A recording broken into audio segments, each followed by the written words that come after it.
What's up everyone, it's Ben. I'm the creator of Final Factory. Today I'm going to give a tutorial on how to design and build mobile stations. So in Final Factory, every station can move as soon as you research the mobile stations technology. So the first useful ship, I think, to build is something to go out and do combat and exploration with. Because initially you can't program a ship, you can only control it manually. But eventually you'll unlock another technology, station movement programming, that will allow you to automate movement and dropping off items and all that good stuff. So if you'll notice, if I click on anything, I get these controls at the top that will let me move all connected stations. So in this case, I have a little defense platform station here with an exploration center on it to push the fog back. And something like this could be used for exploration, but you notice that it's going extremely slow, and that's because it has no rocket adapters attached to it. So let's plop this back down, and we can start designing our own new ship that we'll use to go explore things. So if you're not familiar with building in Final Factory, there's another video I made about how that works. There'll be a link that should be appearing right now. But we're gonna build in the same sort of way that you would normally build stations in Final Factory. So I'm going to start with a station core, and I know this structure or this ship is going to need defense platforms, so we're going to house a fleet of ships here. And I'm going to connect all these with some struts. So these can house several bats, and those are the units we're going to be using to explore and do combat with. I think it's always a good idea to throw a couple laser turrets on, but we'll need to actually be smart about where we place them. Maybe we can just have like a front line of laser turrets. Now laser turrets require fuel to operate, so we're going to need a pipeline of fuel going into them.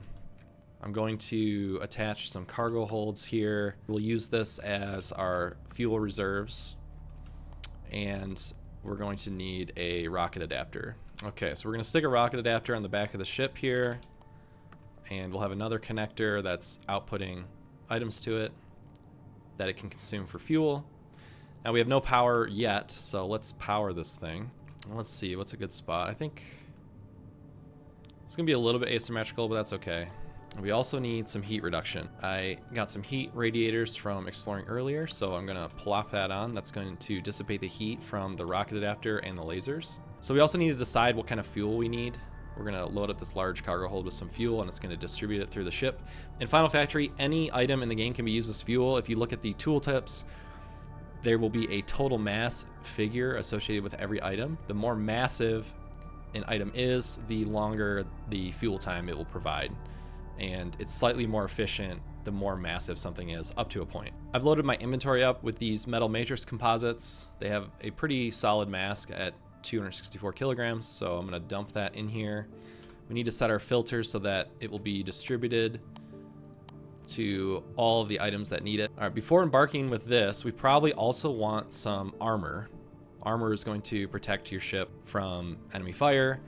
We'll also want some healing. So we have repair centers that we can slap on here. So we'll do that.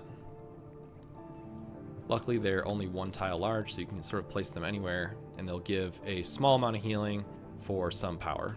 We also need more bats. As you can see, this defense platform only has 7 bats. This has none, so let's increase our bat capacity here. And I'll just take some bats and give them over so we can head out. One thing I also like to do before embarking is the defense platform's range is extremely high, and that's typically not great for a ship.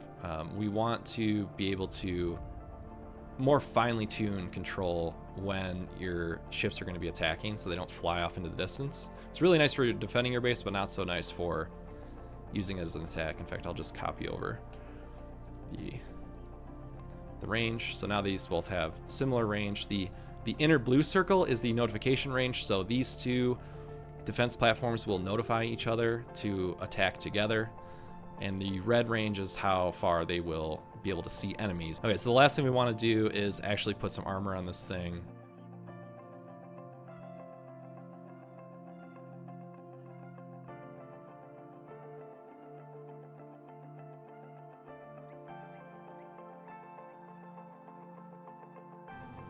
Alright, so I made some changes to the ship so it could support 2 rocket adapters, because 1 rocket adapter is too slow. So the speed of the ship is determined by the total weight of the ship, the mass of the ship, adjusted by how many rocket adapters you have. So the base speed of a rocket adapter, you can see here, is 80 meters per second. So 2 of them at base will give you 160 meters per second. But our real max speed is about 85 meters per second because the ship is quite heavy. Anyway, so I think we're ready to embark. If I click on one of the rocket adapters, or really any item on the ship, I can start moving this thing. So let's go find some Vec to kill.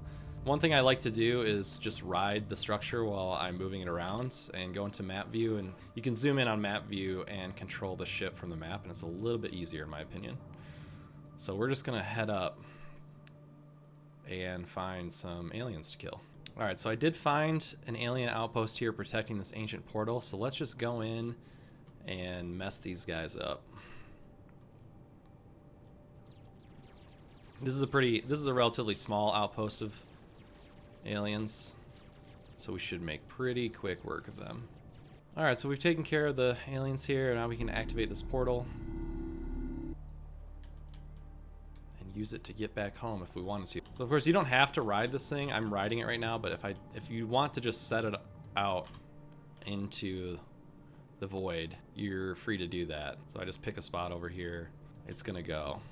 Now if you'll notice, it doesn't actually explore the fog on its own because it doesn't have an exploration center on it. So if we actually attach an exploration center to this thing, it will explore fog and new cosmic objects as it travels. We can make a smaller station to demonstrate this.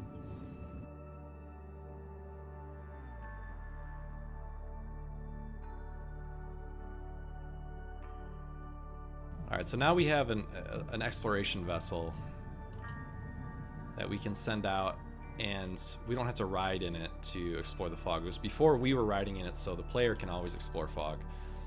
But with the exploration center on it, now it will automatically explore fog as we move out. So you may want to consider using the exploration centers in this way. All right, so that'll do it for this tutorial on mobile stations.